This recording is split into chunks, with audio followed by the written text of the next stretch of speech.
Hello, Pierce College students. So the question is how to access modules.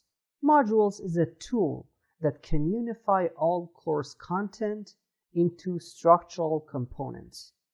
Module content can be grouped by week, topic, or day.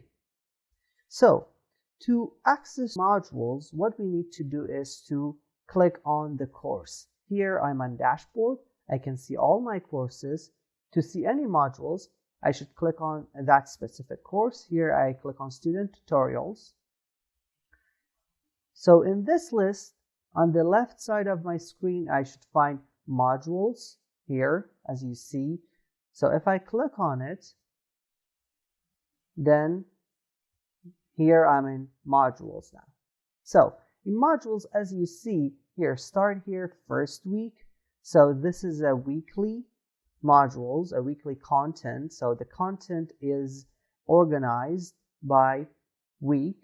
So to see any of the material in this week, all I need to do is to click on it.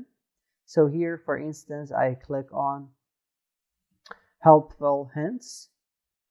Then I can see a text. So I should read that text. Sometimes also some professors use videos and it's same as text. As you click on the link for them, you can watch the video.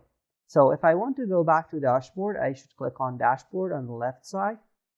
And now I'm back on dashboard. Thank you.